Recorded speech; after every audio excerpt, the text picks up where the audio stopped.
설날 명절을 은혜 중에 잘 보내고 또 이렇게 이제 평주일을 맞이하면서 다시 하나님 앞에 예배하러 오신 여러분 주의 이름으로 축복합니다. 아멘. 우리나라에서는 이제 평창 동계올림픽이 이제 마지막 날이 되었습니다. 또 아침 예배 전에 여자 컬링이 결승전을 하고 있어서 막 굉장히 궁금하죠. 그리고 혹시 지금 이렇게 몇 대 몇인가 졌어요? 졌어요. 궁금해하지 말고 예배에 집중하세요. 뭐 진 걸로 알고 있어요. 졌어요. 바랜드 때 아주 차이가 확 났어요. 졌어요. 그거 궁금해하고 자꾸 이게 예배 시간에 그거 자꾸 인터넷 해가지 마시고 그냥 예배 집중하면서 은혜 받을 수 있기를 간절히 바랍니다. 아멘. 인생이 참 그렇습니다. 하나님의 은혜 아니면 살 수 없습니다. 좋을 때는 좋은 대로 하나님의 은혜가 우리에게 충만한 것이고, 힘들 때는 그 힘든 상황 속에 하나님께서 우리에게 예비하신 또한 귀한 은혜가 우리에게 있어서 모든 것을 우리에게 좋은 것으로 자녀에게 주기를 원하시는 아버지 하나님의 마음을 우리가 느낄 수 있는 줄로 믿습니다. 아멘. 부모님은 자녀에게 좋은 것 주려고 하지 않으시겠어요? 그렇죠? 저도 명절 때 시골에 계신 어머니에게 찾아뵈면 그냥 차 트렁크에 뭘 그렇게 실어드리는지요. 이번은 조금 서운했어요. 추석 때보다 좀 덜 실어주셨어요. 어디 다니시면서 좀 맛있는 게 있을 것 같다 그러면 저희 애들 생각나서 그 조금 사다가 냉동실에 이렇게 넣어놓고 조금씩 조그만한 비닐봉지 하나씩 냉동실에 차곡차곡 들어가 있다가 아이스박스 하나에 그걸 다 언체로 담아서 이렇게 가져가서 먹으라고 이렇게 트렁크에 담아주시는 그런 이 어머니의 사랑. 부모는 자녀들을 향해 좋은 것을 주기를, 그리고 유익한 것을 주기를 원하는 게 바로 어머니의 마음이요 아버지의 마음인 줄로 믿습니다. 하나님이 우리의 아버지이십니다. 하나님께서 우리의 아버지가 되셔서 자녀된 우리에게 항상 좋은 것으로 예비하여 주시는 줄로 믿습니다. 때로는 우리 인생길이 고난이 있고 비바람이 있고 때로는 우리 인생에 눈보라가 있기도 합니다. 그러나 그 모든 것이 하나님께서 쉴만한 물가와 푸른 초장으로 인도해 주시는 과정일 것이라고 우리는 확신합니다. 그것이 우리 인생의 끝이 아니요 이 긴 터널을 지나고 나면 반드시 우리에게 하나님께서 예비하신 화창하고 아름다운 따뜻한 봄날을 예비해 주시는 줄로 믿습니다. 아멘. 청년들과 어제와 그제 강원도 고성에 수련회 아우팅을 다녀왔습니다. 양양으로 가는 고속도로가 참 잘 나 있어요. 어느 터널은 굉장히 터널이 많은데 거의 막 10km 10km 그 이상 되는 것 같아요. 아주 그냥 터널이 끝도 없어요. 그러나 분명한 사실은 그 터널도 끝이 있더라라는 거예요. 하나님께서 우리 귀한 자녀된 성도들에게 인생에 어려운 터널이 있을지라도 반드시 그 끝을 우리에게 주셔서 이렇게 영하 20도라는 이런 어마어마한 추위 가운데 한겨울을 보냈지만 다시 어김없이 봄은 찾아오고 있는 모습들을 보면서 우리 인생에도 우리 아버지 하나님께서 귀하신 은혜로 따뜻한 은혜로 우리 허락해 주실 줄로 믿습니다. 그래서 우리에게 지금 내가 조금 힘든 일들이 있을지라도 낙심하거나 절망하거나 포기하지 말아야 합니다. 하나님은 반드시 역전시켜 주실 줄로 믿습니다. 우리 인생이 너무 쉽게 포기하는 것들이 우리들의 문제예요. 쉽게 포기하기 때문에 우리나라 사람들이 자살률이 높아요. 우리나라에서 올림픽을 하면서 세계 사람들이 깜짝 놀라는 거예요. 인터넷 기사를 보았더니 깜짝 놀라는 여러 나라 사람들의 반응들 가운데 특별히 대만 사람들이 한국에 대해서 놀라는 이러한 기사들을 제가 볼 수 있게 되었는데요. 한국에 대해서 한국은 OECD 국가고 또 11번째로 세계에서 잘 사는 나라고 어떤 기업에 대해서 이런 기업이 있어서 세계에서 굉장히 유명한 기업들이 있고 철강 소비 세계 몇 위고 수출 몇 위고 그리고 수입 몇 위고 그냥 굉장히 좋은 것들을 막 쫙 해놨어요. 아주 제가 봐도 저보다 한국을 더 잘 설명해놨더라고요. 이야 참 잘했다. 그런데 그 밑에 댓글들 맞다 우리 대만도 빨리 좀 이렇게 좀 잘 살았으면 좋겠다, 더 나아졌으면 좋겠다 쭉 하는데 어떤 사람이 댓글을 달았는데 한국이 자살은 아마 1, 2위일걸? 이렇게 생각해요. 딴지 이거는 댓글 하나 봤습니다. 이렇게 좋은 나라, 이렇게 잘 사는 나라, 이렇게 행복한 나라에서 자살률이 세계에서 1, 2등을 하고 있다고 그런다면 만족이 없다라는 거죠. 그 마음에 내 인생을, 내 삶을, 내 생명을 포기할 만큼 힘들고 어려운 일이 있었다라는 거죠. 그 힘들고 어려운 일들이 나에게만 있었겠느냐라는 거예요. 힘들고 어려운 일들이 저 아프리카에 굶어 죽어가는 그 아이들에게는 힘든 일이 없냐 이거예요. 지금도 전쟁 중인 저 중동의 시리아의 그 어느 마을의 아이들, 여인들, 그들에게는 어려움이 없냐 이거예요. 좀 힘들고 어려우면 다 목숨을 끊는 것으로 말아버리냐 이거죠. 왜 이런 선택, 이런 극단적인 결정을 하게 되느냐? 버틸 힘이 없어서 그래요. 버틸 힘이 있어야 돼요. 버틸 힘. 쉽게 삶을 포기해버리고 쉽게 삶을 내려놔버리는 이러한 것들은 뭐냐면 무언가 버틸 수 있는, 기댈 수 있는 그게 없다라는 거죠. 사랑하는 성도 여러분, 우리를 붙잡아 주시고 우리에게 힘 주시고 우리를 견딜 수 있게 해주시는 아버지 하나님께서 우리 하나님이신 줄로 믿습니다.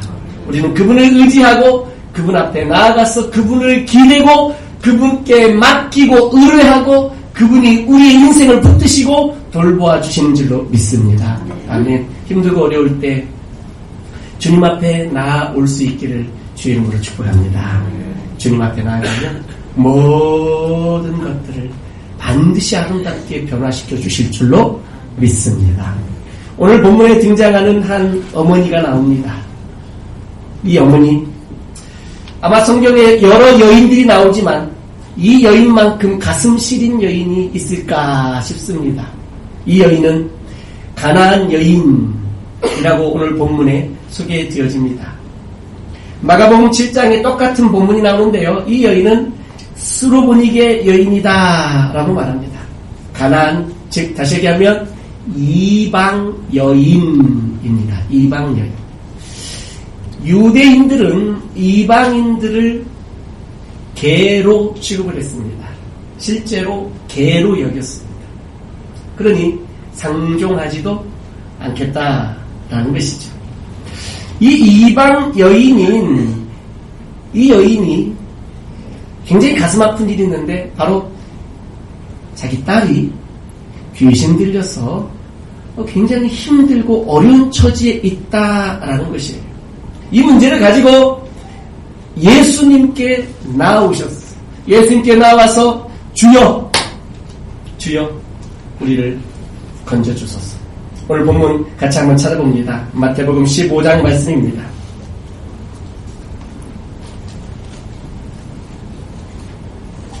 오늘 마태복음 15장에 보시게 되면 22절 같이 한번 읽을까요? 시작. 가난한 여자 하나가 그 지경에서 나와서 소리질러 이르되 주 다윗의 자손이여 나를 불쌍히 여기소서 내 딸이 흉악하게 귀신 들렸나이다 하되. 이렇게 간절히 부르짖어 예수님께 요청합니다. 심지어는 이렇게 예수님을 부릅니다. 다윗의 자손이여 나를 불쌍히 여기소서. 다윗의 자손이라는 이 표현은 어떤 고유명사와 같아요. 다윗의 자손 하면 고유명사와 같아요. 그건 뭐냐면 메시아, 그리스도라는 뜻이에요. 특별히 이 다윗의 자손이여라고 부를 때는 이것은 성경에 대한 이해 없이는 할 수 없는 이러한 호칭이에요. 그런데 이것을 유대인이 불러주는 게 아니라 이방 여자가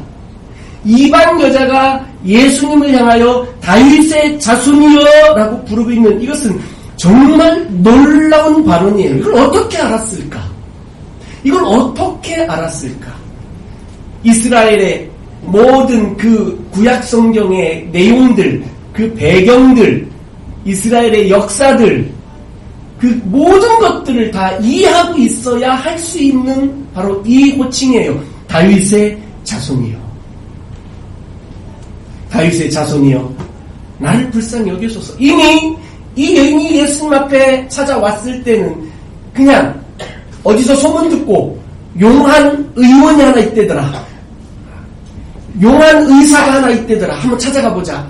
뭐 이런 마음으로 어떤 의사를 찾아가는 듯한 내 딸을 위한 이런 것이 아니고, 마치 굿 한번 하면은 우리 딸이 좀 치료될지 모르겠다. 어디 가서 한번 굿이라도 한번 하자.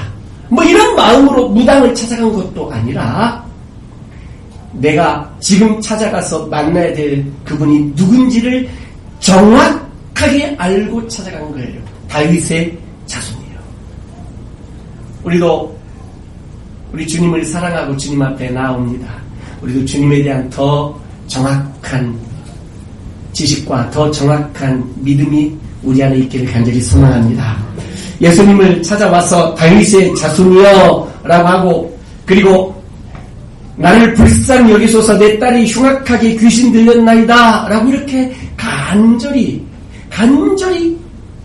기도하며 호소하고 있는데, 아마 예수님은 깜짝 놀랐을 것입니다. 다윗의 자손이여 라고 부를 때에 얼마나 깜짝 놀랐을까요? 여러분 혹시 시장에 가다가 누가 집사님 하면 뒤돌아보지 않습니까? 누군가 저를 부르지도 않았는데 뒤에서 목사님 하면 저도 모르게 딱 뒤돌아보거든요. 네.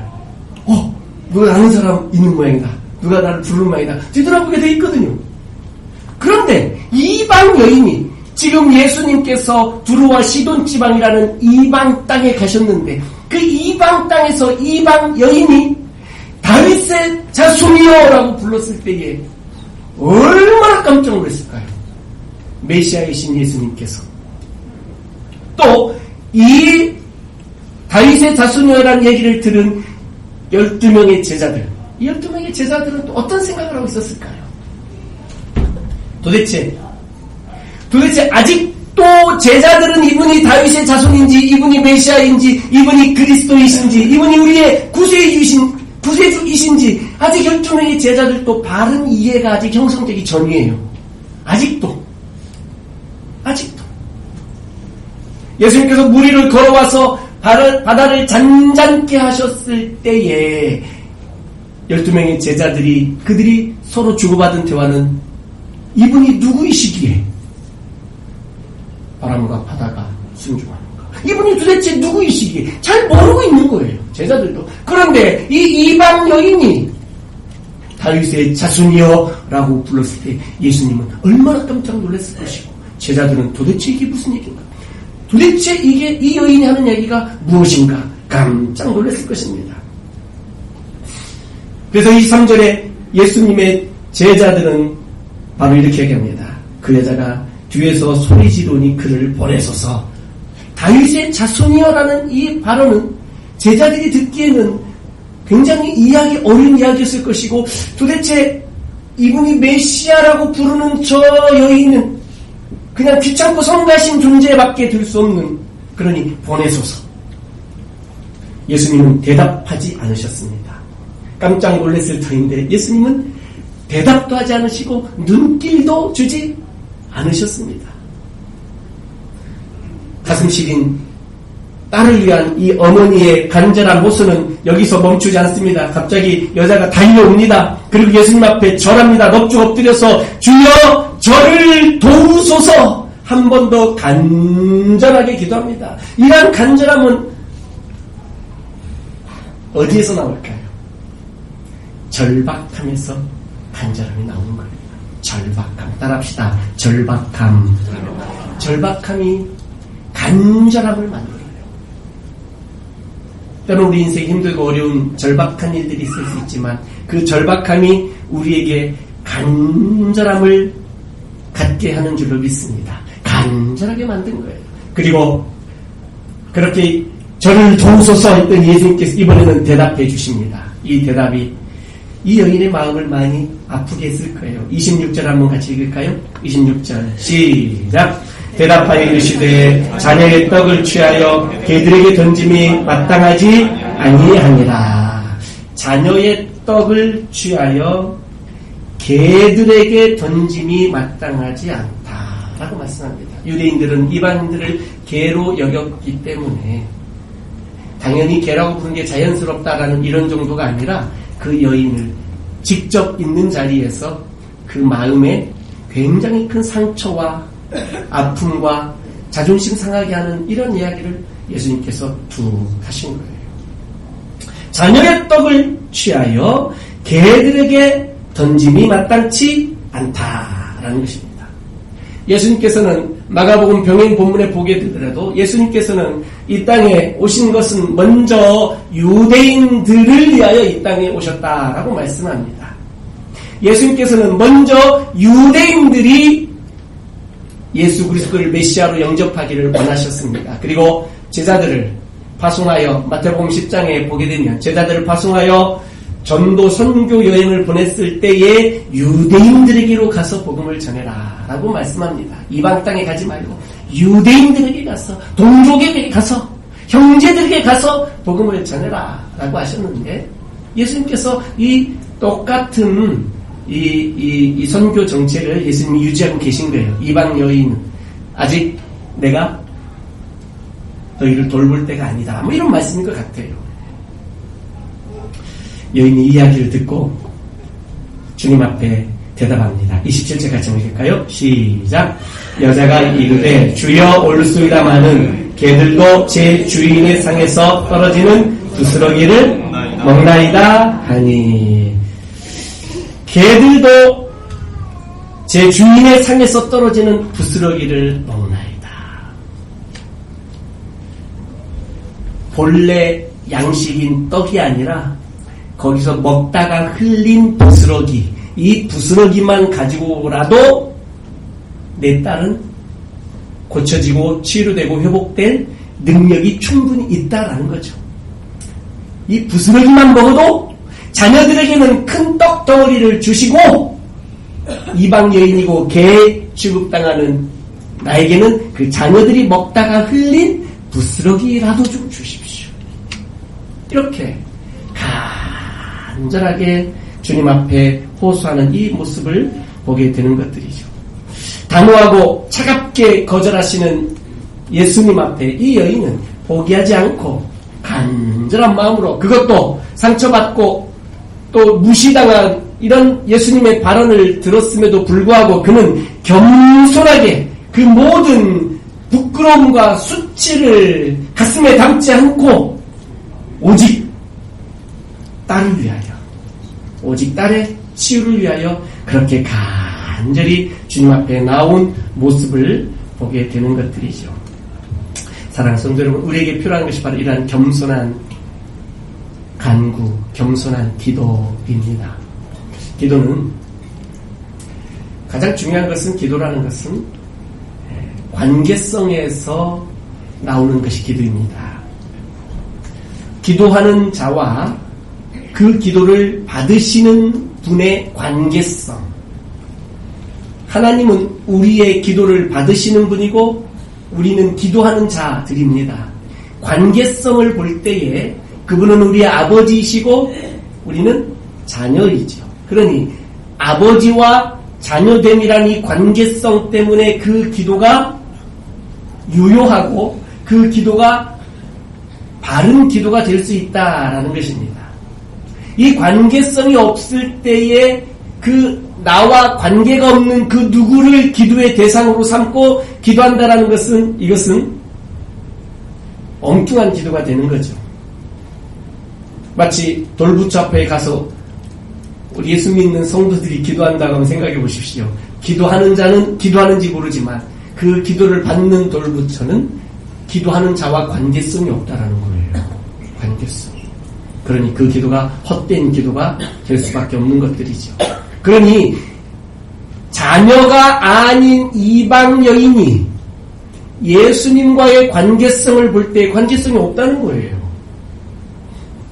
구하는 자와 그 기도를 받는 자의 관계성이 이루어지지 않으면 그 기도가 이루어질 수 없는 것인데, 이 여인은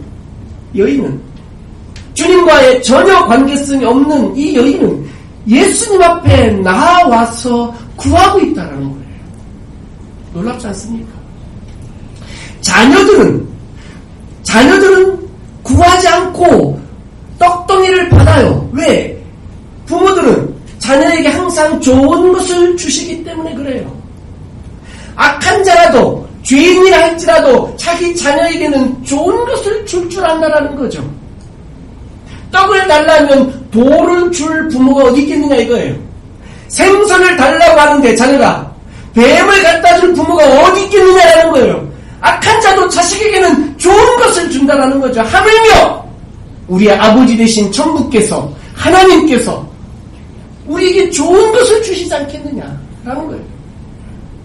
자녀는 구하지 않아도 그때 이른비와 늦은비를 적절하게 내려주셔서 아버지께서 우리에게 채워주시는 줄로 믿습니다.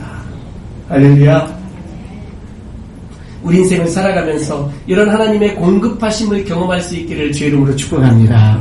아멘. 믿음이 자라고 성숙해지면서 부모된 아버지 된 하나님과의 관계성들이 조금씩 좀 변화되어져 가는 것들을 보게 됩니다. 이제는 성숙하게 하나님과 우리가 인격적 교제하기를 하나님이 원하신다는 것이죠. 어제 청년부 아우팅 다녀와서 딱 정리하고 같이 다녀온 우리 엘더 교사 우리 집사님들하고 함께 저녁 식사하러 콩나물국밥집에 갔어요. 먹는데 우리 김영범 집사님 딸 하윤이가 밥 먹다가 울기 시작하는 거예요. 콩나물국밥을 한 접시 받아놓고 울기 시작하는 거예요. 이게 밥을 봐서 기뻐서구나 했더니 고기 내놓으라는 거예요. 고기. 콩나물국밥집에서 웬 고기야 했더니 고기 여기서 먹은 적이 있다는 거예요. 이 집에서. 고기 내놓으라는 거예요. 그래가지고요. 또 막, 우리 김영범 집사님 천사야. 그 아이를 다 받아주는 거예요. 받아주고. 결국 안고 바깥에 나가서 뭐 하고 왔는지 모르겠지만 잠시 후에 들어왔더니 애가 좀 얌전해졌어요. 그리고 밥을 먹이는데 이 자녀라는 이 자리가요 무서운 자리예요. 콩나물 국밥집 가서 고기를 내놓으라고 할 수 있는 자리가 자녀예요. 무서운 자리예요. 부모 꼼짝 못해요. 사랑하는 성도 여러분, 자녀는 이렇게 당당해요. 자녀는 이렇게 뻔뻔스러워요. 가져가고 빼앗아가고 강탈해가고 부모 걸 다 해가요. 그래도 뭐 하나 자기가 덜 받은 것 같은 느낌으로 부모를 대하지 주셔서 감사합니다라고 하는 자녀 별로 없어요. 내가 받은 게 당연한 것으로 여기지 이거 부모님의 크신 사랑이 은혜다라고 여기는 자녀 별로 없어요. 우리 하나님 앞에 혹시 그러고 있는지 모르겠어요. 이제는 이 이방 여인의 이 기도하는 모습을 보면서 우리가 이제는 콩나물 국밥집 가서 고기 달라고 하나님께 떼쓰지 말고 광야를 걸어가면서 만나가 질렸다고 고기 좀 달라고 애굽의 고깃가마 옆에 서 있었을 때가 좋았노라고 그렇게 이스라엘 광야의 백성들처럼 하나님 앞에 떼쓰는 거 하지 말고 이제는 이 여인처럼 겸손한 기도를 드릴 수 있기를 주의 이름으로 부탁을 드립니다. 겸손한 기도. 주님께서 이런 이 겸손한 기도를 기쁘게 받으시는 줄로 믿습니다. 내가 하나님 앞에 좀 더 당당하고 좀 더 뻔뻔하게 좀 더 자신있게 하나님을 주셔야만 합니다. 눈에다 힘을 딱 주고 하나님이 안 주시면 안 돼요. 주셔야 되잖아요. 이런 분들은 콩나물 국밥집 가서 고기 찾을 가능성이 많습니다. 좀 더 겸손하게, 좀 더 온유하게, 좀 더 하나님 앞에 내가 머리를 숙이고 좀 더 나 자신을 돌아보면서 하나님 앞에 겸손한 기도로 나아갈 수 있기를 주의 이름으로 축복합니다. 반드시 들어주시는 줄을 믿습니다. 바로 이 여인의 겸손한 태도, 이 태도가 굉장히 중요해요. 한번 따라합시다. 태도가 굉장히 중요해요. 태도.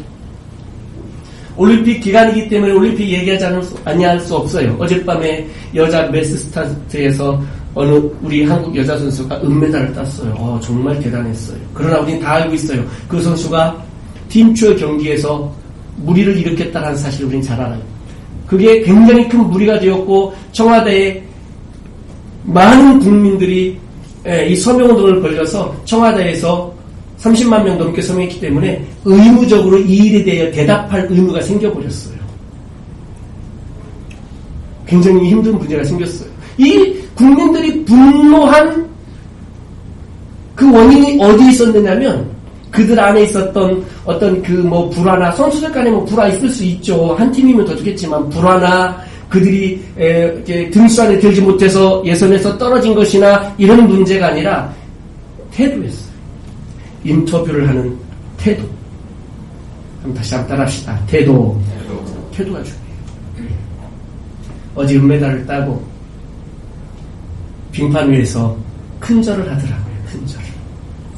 그리고 기자가 인터뷰하러 갔더니 소감을 얘기해달라고 하니까 이렇게 얘기하는 거예요. 눈물을 흘리면서 죄송하다는 말밖에 떠오르지 않습니다. 또 다른 그의 변화된 태도를 보면서 아마 국민들의 마음이, 팬들의 마음이 많이 녹았으리라 생각이 들어요. 한 번 더 따라합시다. 태도. 여러분의 태도는 어떻습니까? 하나님 앞에서 태도는 어떻습니까? 성도들 간의 태도는 어떻습니까? 높은 자리에서 내려보십니까? 심지어는 하나님을 향해서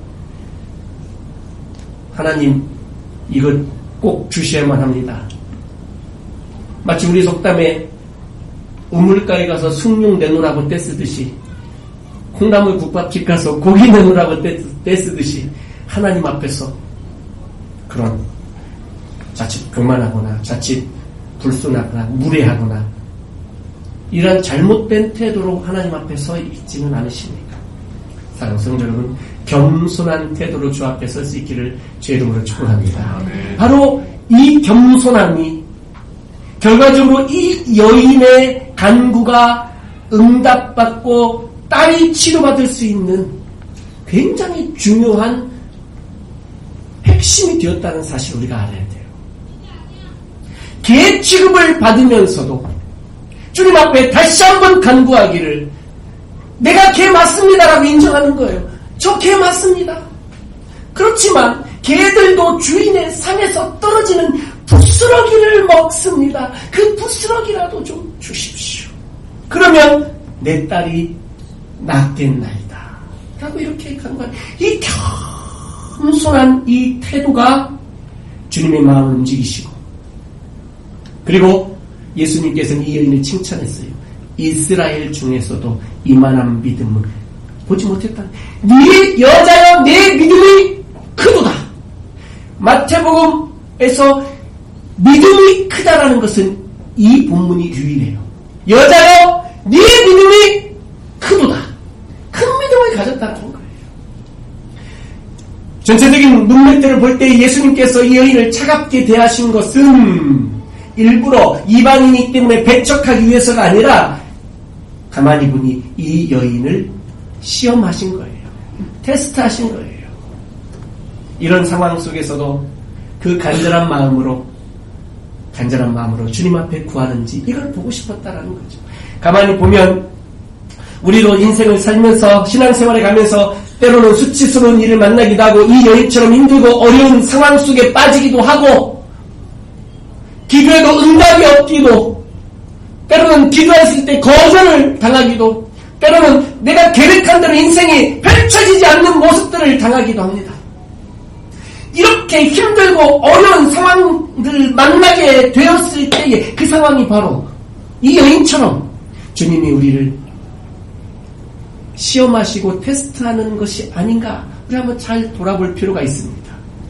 우리가 만난 이 상황, 우리가 당한 이 어려움들, 이 모든 것들은 주님께서 우리에게 더 겸손한 태도, 더 겸손한 기도 간구를 원하시는 것인 것을 우리 함께 깨달을 수 있기를 간절히 소망합니다. 아멘. 이 여인이 무슨 문제로 이렇게 주님 앞에 나와서 수치스럽고 모욕스러운 말을 들으면서까지 주님 앞에 간구하고 있느냐? 이것은 바로 다름 아닌 딸을 위해서 그랬습니다. 딸을 위해서.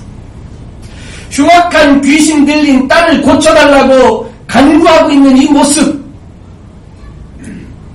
딸의 문제를 가지고 주님 앞에 찾아 나와서 고쳐주시고 치료해달라고 기도하는 이 어머니의 모습, 부모된 우리 사랑하는 성도 여러분, 우리들 이 자녀들을 위한 이러한 기도가 우리 안에 있기를 간절히 소망합니다. 자녀를 위한 기도, 자녀를 위한 기도. 어떤 분이 이렇게 말씀했습니다. 어머니의 기도가 있으면 망하지 않는다. 자녀를 위한 이 기도, 간절한 기도, 간절한 기도. 아버지가 기도하면 역사가 바뀝니다. 역사가. 좀 다르죠? 어머니가 기도하면 망하지 않는데요. 근데 아버지가 기도하면 역사가 바뀌어요. 역사가. 왜 이렇게 다를까요? 기도하는 아버지들이 별로 없다는 얘기예요. 그러니까 기도하면, 아버지들이 기도하면 역사가 바뀌지 않을 수가 없는 거죠. 하나님도 깜짝 놀라실 거예요. 사랑하는 성도 여러분, 자녀를 위하여 기도할 수 있기를 주의 이름으로 축복합니다. 자녀를 위한 간절함이 이 여인이 부스럭이라도 줬사오니 그 부스럭이라도 내게 주시면 우리 자녀가 치료되고 회복될 수 있습니다. 우리의 자녀들은 어떻습니까? 이 여인의 딸은 흉악한 귀신이 들려있다고 그러는데, 치료될 수 없는 병에 빠져있다고 그러는데, 우리들의 자녀는 어떻습니까? 영적으로 흉악한 상태는 아닙니까? 세상의 세속에, 세상 문화에, 세속 문화에 빠져있진 않습니까? 하나님을 나의 구주라고 고백하면서 내 인생을 주의 영광을 위해서 살겠다라고 그렇게 자녀들이 고백하고 있습니까? 자녀들을 학교에 맡기고, 학교 끝나면 학원에 보내서 학원에 맡기고, 학교 안 가는 날은 교회 와서, 주일날 교회 와서 주일학교에 맡겨서 이렇게 초등부 예배, 유치부 예배, 영아부 예배 이렇게 맡겨놓고, 이것으로 학교와 학원과 교회 주일학교에 맡겨놓으면 우리 아이들이 저절로 자라는 것으로 혹시 생각하고 있지는 않습니까? 저절로 자라진 않는 것 같아요. 저절로. 사랑하는 성도 여러분, 아버지와 어머니의 기도로 자라는 줄로 믿습니다. 바로 이 여인이 예수님 앞에 나와서 간절하게 자신의 딸을 위하여 이렇게 간절히 기도하고, 응답해주지 않고 거절을 당해도 이렇게 간절히 주님 앞에 다시 한번 호소하면서 부스럭이라도 줬사오니 내게 그 부스럭이의 은혜를 주시기를 간절히 간구하는 이 어머니의 기도, 이 어머니의 기도, 바로 우리 아버지 어머니 된 사랑하는 우리 모든 성도들의 기도가 될 수 있기를 주의 이름으로 축복합니다. 아멘. 사랑하는 성도 여러분, 우리는 하나님의 자녀들입니다. 우리는 하나님의 자녀이기에 땅의 상에서 떨어진 부스러기를 먹는 자들이 아닙니다. 우리는 상 위에 올려져 있는 떡 덩어리를 먹을 수 있는 자격이 있고 특권이 있는 바로 그러한 하나님의 자녀들입니다. 이게 얼마나 놀랍고 얼마나 크신 은혜요 축복인가 우리가 다시 한번 깊이 깨달을 수 있기를 바라요. 이걸 깨닫지 못하니 반찬 투정하게 되는 거죠. 이걸 깨닫지 못하니 인생의 불평과 불만과 원망이 끊이질 않는 거죠. 지금 내가 하나님으로부터 받은 이 밥상이, 우리 인생의 이 모든 상황이, 하나님께서 주신 이 인생의 모든 이것들이 때로는 조금 불편한 것이 있을지라도, 때로는 조금 내 입맛에 맞지 않는 것들이 있을지라도, 때로는 내가 원하지 않는 것들이 우리 인생에 마치 밥상에 반찬들이 올라오듯이 우리 인생에 이런저런 일들이 있을 수 있어요. 그러나 다시 한번 생각해보면 이 모든 것이 다 하나님의 은혜인 줄로 믿습니다. 하나님의 은혜인 줄 가슴 절절하게 잘 느껴지지 않는다면 이제 곧 고난주간 돌아오는데 딱 3일만큼씩 해보세요. 딱 3일만큼씩 해보면 이야, 짜장면 한 그릇이라도 먹었으면 소원이 없겠다, 이렇게 고백하게 돼요. 이야, 내가 그냥 콩나물국밥 내가 그 한 그릇이라도 먹으면 내가 소원이 없겠다, 이런 고백을 하게 돼요. 아니, 누군가가 내게 시원한 커피 한 잔만 내게 줘도 나는 그 사람의 소원을 들어줄 수 있겠다, 이런 고백을 하게 되는 거예요.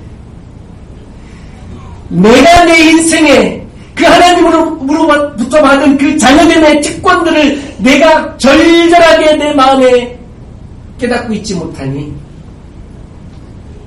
반찬 투정하듯이 하나님 내 인생에 왜 이런 일이 생겼어요? 하나님 이것은 이렇잖아요. 저것은 저렇잖아요. 왜 그래요? 뭐 때문에 그래요?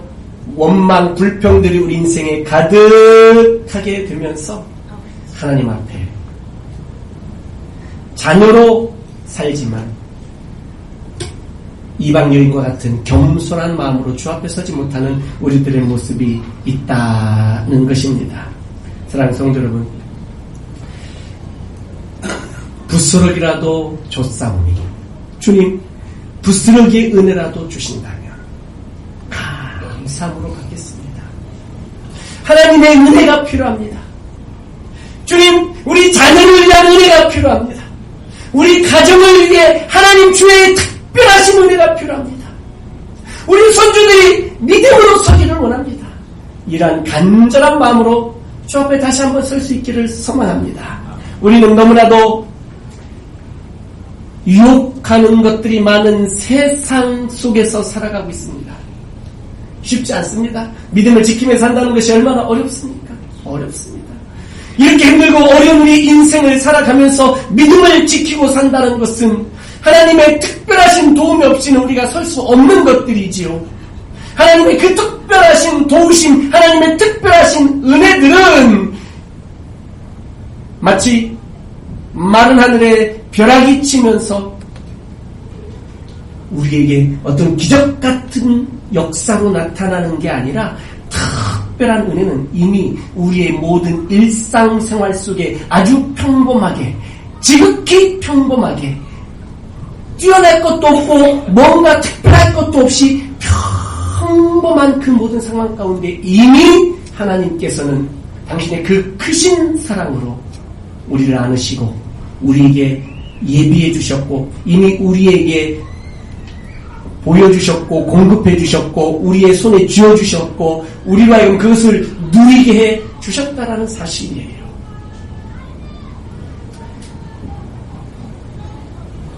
여기에 대한 우리 인생의 만족이 있으시기를 주의 이름으로 축복합니다. 아멘. 할렐루야. 아멘. 자녀들이 좀 더 믿음으로 살 수 있기를 간절히 주의 이름으로 축복합니다. 지금 우리가 다시 살아야 합니다. 하나님 앞에서 이 겸손한 태도 다시 우리가 살아야 합니다. 믿음으로 다시 일어서야 합니다. 우리 자녀들이 다시 살아나야 합니다. 우리 자녀들이 살아날 수 있는 방법은 어떤 돈으로 되는 것도 아니에요. 어떤 학력이나 어떤 학위로 되는 것도 아니에요. 자녀를 살릴 수 있는 방법은 어떤 재력도 아니고 학력도 아니에요. 외모도 아니에요. 자녀를 살릴 수 있는 것은 오직 주님의 특별하신 그 권능을 의지하여 그들에게 하나님께서 주시는 이 놀라운 믿음뿐인 줄로 믿습니다. 믿음이 모든 것을 이깁니다.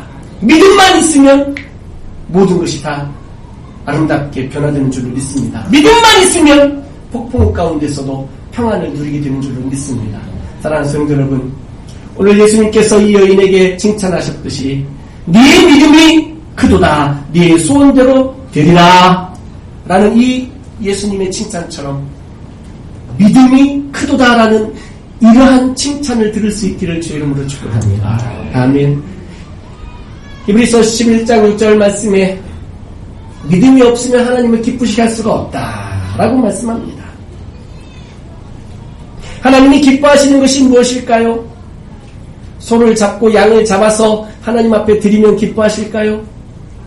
하나님이 무엇을 기뻐하실까요? 바로 하나님이 기뻐하시는 것은 믿음입니다. 믿음. 아버지와 어머니의 기쁨이 무엇일까요? 자녀들이 그 아버지 어머니를 믿어줄 때의 기쁨입니다. 사랑하는 성도 여러분, 오직 믿음으로 나아갈 수 있기를 주의 이름으로 축복합니다. 모든 결과는 주님께 맡기시기를 바라요. 자녀들도 주님께 맡기시기를 바라요. 우리에게 원하시는 것은 어떤 그 결과를 만들기를 원하시는 게 아니에요.